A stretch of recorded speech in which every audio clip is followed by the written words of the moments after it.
മരിച്ച ഗീത സോജിയുടെ മക്കളുടെ വീട്ടിൽ നിന്ന് ആൻമരിയ സണ്ണി ഇപ്പോൾ ചേരുന്നുണ്ട്. ആൻമരിയ, ഈ കുടുംബത്തിന് എന്തൊക്കെ വിവരങ്ങൾ ലഭ്യമാകുന്നുണ്ട്? ഇതുമായി ബന്ധപ്പെട്ട് എന്തൊക്കെയാണ് അവിടെ അറിയാൻ കഴിയുന്ന കാര്യങ്ങൾ?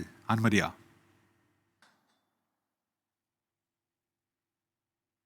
ഉന്മേഷ്, ഞാനിപ്പോൾ നിൽക്കുന്നത് ഗീതാ ഷോജി ഐസക്കിന്റെ മക്കളുടെ വീട്ടിലാണ് നിൽക്കുന്നത്. നമ്മൾ ഇവരോട് സംസാരിച്ചു. അവര് കെനിയയിലേക്ക് ടൂർ പോയതായിരുന്നു. ഗീതാ ഷോജി ഐസക്കും ഭർത്താവും അവരുടെ മകനും. അവർക്ക് രണ്ടുപേർക്കും, ഭർത്താവിനും മകനും അപകടത്തിൽ പരിക്കേറ്റിട്ടുണ്ട്. നമുക്ക് ഇവരോട് തന്നെ ചോദിക്കാം. നമ്മളെ എപ്പോഴത്തേനുമാണ് അവർ വിളിച്ചറിയിക്കുന്നത് വിവരം? ബേസിക്കലി ഞാനിപ്പം ഒരു 1 hour ആയിട്ടാണ് ന്യൂസ് അറിയുന്നത്. ആക്ച്വലി മമ്മി അവർ പറയുന്ന ഡെഡ് ഓൺ ദ സ്പോട്ട് ആയിരുന്നു. ഇപ്പം അവർ എയർലിഫ്റ്റ് ടു നൈറോബി അങ്ങോട്ട് ചെയ്തുകൊണ്ടിരിക്കുവാണ്. അതിനകത്ത് 8 ഫീമെയിൽസ് ആണ് ആ ആക്സിഡൻറ്റിൽ മരിച്ചത്. മമ്മി ഏറ്റവും മൂത്ത്. മമ്മി 56 years ആണ്. ടോട്ടലി അൺഎക്സ്പെക്റ്റഡ് ആണ്.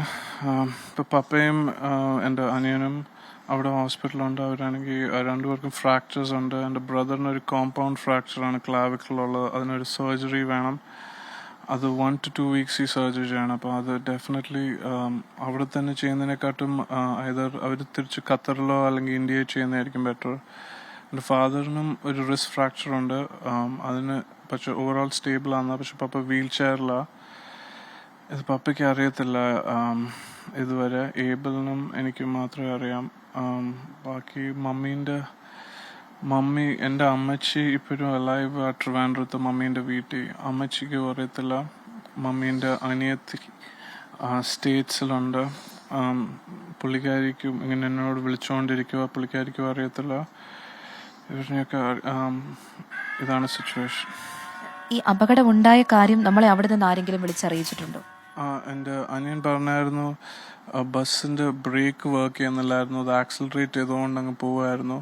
അതുകൊണ്ട് വണ്ടി ഔട്ട് ഓഫ് കൺട്രോൾ ആയിട്ട് അത് എന്താ ടേൺ ഓവറായി. അതായത് അപകടം പറ്റിയ ആളുമായിട്ട് സംസാരിക്കാനായിട്ട് സാധിച്ചിട്ടുണ്ട്. ഞാൻ രണ്ടുപേരും, എൻ്റെ ഫാദറിനോടും ബ്രദറിനോടും സംസാരിക്കാം. അവരുടെ ഫോണും പാസ്പോർട്സും എല്ലാം ആ ബസ് സൈറ്റിൻ്റെ അവിടെ തന്നെയായിരുന്നു. അപ്പോൾ പോലീസ് അതെടുത്തു. അപ്പോൾ അവരെ കോൺടാക്ട് ചെയ്യാൻ ഭയങ്കര പാടായിരുന്നു. അവരെ ഹോസ്പിറ്റലിൽ വഴിയാണ് കോൺടാക്ട് ചെയ്യേണ്ടി വന്ന്.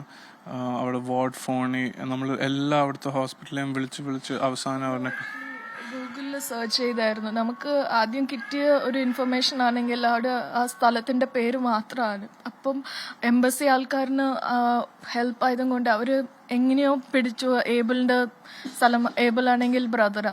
അപ്പോൾ ഏബിൾ ഇവിടെ ഹോസ്പിറ്റലുണ്ടെന്ന് മാത്രം അവരുടെ പേപ്പർ കിട്ടിയായിരുന്നു, എമർജൻസിയിൽ എഴുതുന്ന പേപ്പർ. ആ പേപ്പറിന് ഫോട്ടോ കിട്ടിയപ്പോൾ ആ ഹോസ്പിറ്റൽ പേരും കൊണ്ട് നമ്മൾ ഹോസ്പിറ്റലിൽ നേരെ വിളിച്ചു. പിന്നെ അവരിനോട് സംസാരിക്കണം, നമ്മൾ ഇന്ത്യയിൽ നിന്ന് വിളിക്കുന്നുണ്ട്, നമുക്കൊരു ഇൻഫർമേഷൻ ഇല്ല അങ്ങനെ പറഞ്ഞപ്പോൾ അവർ ഫോൺ ഏബിളിനോട് കൊടുത്തു. പിന്നെ ഏബിളാണ് എല്ലാം പറഞ്ഞത്.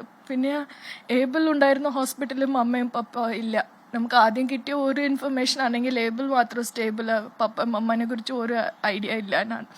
അപ്പോൾ ആ ഏരിയ പേരും കൊണ്ട് നമ്മൾ ഗൂഗിളിൽ മൊത്തം സെർച്ച് ചെയ്തായിരുന്നു, ഹോസ്പിറ്റൽസ് അറൗണ്ട് ഏരിയ. പിന്നെ നൈറ്റ് മൊത്തം എല്ലാ ഹോസ്പിറ്റലിലും വിളിച്ച് ഇതുപോലെ ഷോജി ഐസക്ക് ഈ ഏജും ഗീത ഐസക്ക് ഈ ഏജും ഉണ്ടോയെന്ന് ചോദിച്ചായിരുന്നു. പിന്നെ എനിക്ക് പപ്പാൻ്റെ ഇൻഫർമേഷൻ മാത്രമേ കിട്ടി. പിന്നെ തിരിച്ച് അവർ പറഞ്ഞു ഷോജി ഐസക്ക് ഇവിടെ ഉണ്ട്, പക്ഷെ സംസാരിക്കാൻ പറ്റത്തില്ല, അവർ ഡിസ്ചാർജ് ആണ്, ഹോട്ടലിലോട്ട് പോവാ. അപ്പം ഹോട്ടലിൻ്റെ ഇൻഫർമേഷൻ തിരിച്ചവർ കൊടുത്തു. അപ്പോൾ ഹോട്ടലിൽ നമ്മൾ വിളിച്ച് പറഞ്ഞായിരുന്നു, പക്ഷെ എത്തിയിട്ടില്ല എന്ന് അവർ പറഞ്ഞു. മമ്മ മാത്രം അവർ പറഞ്ഞു എവിടെയാണെന്ന് അറിയത്തില്ല, നമ്മൾ മൊത്തം സെർച്ച് ചെയ്യും. നമുക്ക് ഇപ്പോൾ ഇവര് തിരുവല്ലയിലാണോ താമസിക്കുന്നത്? അല്ല, പപ്പയോ? മമ്മിയുടെ നാടോ? മമ്മീൻ്റെ നാട് തിരുവനന്തപുരം. അവിടെ മമ്മീൻ്റെ ലൈക്ക് എൻ്റെ അപ്പച്ചൻ്റെയും അമ്മച്ചൻ്റെയും വീട് അവിടെ തന്നെയാണ്. അവിടെ തന്നെ ഇപ്പോഴും അമ്മച്ചി അവിടെ തന്നെയാണ്. നമ്മളെല്ലാം ആക്ച്വലി ഖത്തർ ബേസ്ഡ്. അപ്പം നമ്മൾ പുറത്താണ് വളർന്നത്. പപ്പയും മമ്മിയും ഇപ്പോഴും ഖത്തറിലാണ് ജോലി. എൻ്റെ അനിയനും ജോലി അവിടെ തന്നെയാണ്. അവർ ഈ ട്രിപ്പ് ഖത്തറിൽ നിന്ന് തന്നെയാണ് പോയത്, ഒരു ഗ്രൂപ്പ് ടൂറായിട്ട്. ഈ ബസ്സിനകത്തൊരു 30-35 പീപ്പിൾ ഉണ്ടായിരുന്നു എന്നാണ് കേൾക്കുന്നത്. 27 ഇഞ്ചേർഡ് ആയിരുന്നു. പിന്നെ ബാക്കി 6 to 8 പീപ്പിളാണ്. ഉന്മേഷ്, ഇത് തന്നെയാണ് ഇവർക്ക് ലഭിച്ചിരിക്കുന്ന വിവരങ്ങളാണ് ഇപ്പോൾ ഇവർ നമ്മളോട് ഷെയർ ചെയ്തിരിക്കുന്നത്. അവർ ഖത്തറിൽ തന്നെ താമസിക്കുന്നവരാണ്. കുറച്ച് ദിവസങ്ങൾക്ക് മുമ്പ്, ഏകദേശം ഒരാഴ്ചയ്ക്ക് മുമ്പ് ഗീതാ ഷോജി ഐസക്ക് ഇവിടെ എത്തിയിട്ടുണ്ടായിരുന്നുവെന്നും മകൾ നേരത്തെ നമ്മളോട് പറഞ്ഞിട്ടുണ്ടായിരുന്നു. ഉന്മേഷ്, എന്തായാലും വേദനാജനകമായ ഒരു സംഭവമായി പോയി. ശരി, ആൻമരിയ സണ്ണിയാണ് കൊച്ചിയിൽ നിന്ന് വിവരങ്ങൾ നൽകിയത്.